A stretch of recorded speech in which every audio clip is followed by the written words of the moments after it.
I'm Amy Griffiths and I'm a journalist at Manx Radio. I've been finding out how big an issue self-neglect is here on the Isle of Man.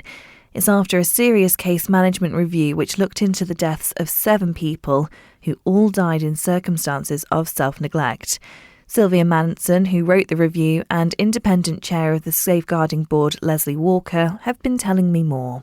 Self-neglect includes a range of behaviours, including hoarding behaviour. So self-neglect can be where people stop caring for themselves, for their self-care, for the care of their health, for their mental health.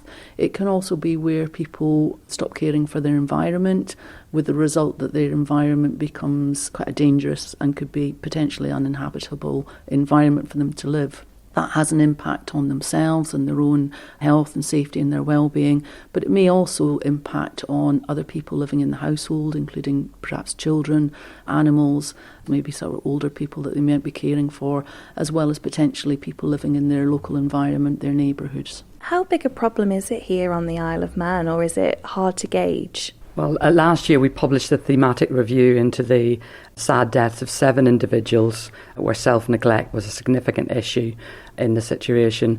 And since then we've had, sadly, other deaths in similar circumstances. And nationally, 45% of safeguarding adult reviews that are undertaken where there might be a death or serious incident involving an adult and there's some learning are down to self-neglect. So it's a very prevalent issue and continues to be an issue very much locally. In speaking to our practitioners, is something that they come across daily in their day-to-day work. What are some of the signs that somebody might be a bit more vulnerable and might need some looking out for? So sometimes it's signs that come through somebody's behaviour. So, for example, regularly missing lots of healthcare appointments, potentially not following through on healthcare advice around their self-care, so things like pressure care, pressure area care.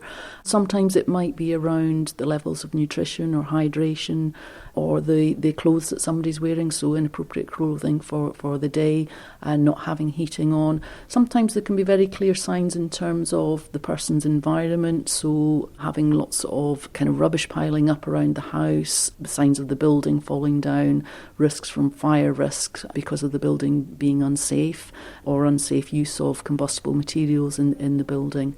So it can be very much associated with the individual, or it can be around their own environment. So what help is actually available for people who find themselves in these circumstances? There's a range of help available. We have a poster campaign that we've been doing across the island in GP surgeries, pharmacists and a whole range of centres that identifies some of the key issues that people might notice and where to contact. So we'd encourage anyone to contact someone in their housing association or area, in adult health and social care.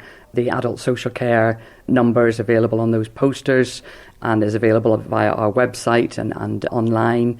And people can contact for advice. So family members, members of the public, anyone who has a concern can seek advice in terms of what the next steps can be. And we really want to encourage people to do that. At today's conference, what is it that you're hoping to achieve? Who are you speaking to? Who are you hoping to raise this issue with? We're reaching out to different practitioners and agencies. We're also reaching out to community groups, so groups such as faith groups, voluntary sector groups, and members of the public all have a role to play here. It's about everybody coming round to provide a network of support to work with the person.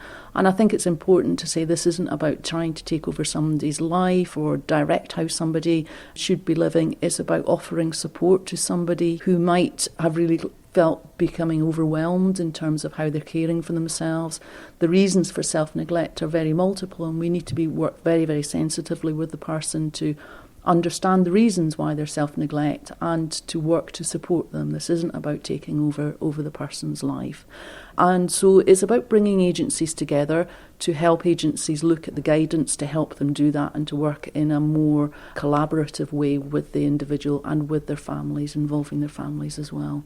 And how difficult is it to actually find and help the people that need the help most? Because do you think there's a level of shame attached to it and people feel ashamed of the situations that they find themselves in? Indeed, people can have a great high level of shame in terms of how they're living. People can feel overwhelmed. For some people, they may not acknowledge that there's any difficulties in how they're living, and they may have a very different view to the view that professionals would have. So sometimes it can be very difficult to engage with the individual, and this is really a key message for agencies working with that person. Is it's about keeping engagement, being tenacious, but with compassion and sensitivity, really. So not walking away the first time that the person says thanks, but no thanks. Thinking about what might be helpful, how can we build a relationship. Building a relationship over time is incredibly important, and it's really important to sustain that relationship and try and find different ways in to try and work with the person to reduce the risks to themselves and potentially to other people.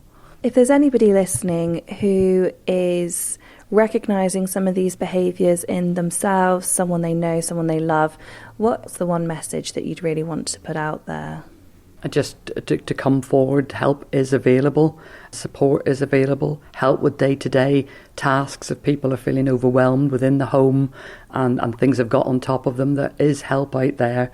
For family members, we want to support you and work with you using the new guidance that we've got to try and help and support you in dealing with the concerns about your loved one. So we really do want people to step forward today, and the new guidance really emphasises how we'll work collaboratively and together. This is not, as Sylvia said, about agencies or people taking over, coming into people's lives. This is about working sensitively alongside building relationships and trying to make a real difference to their lives.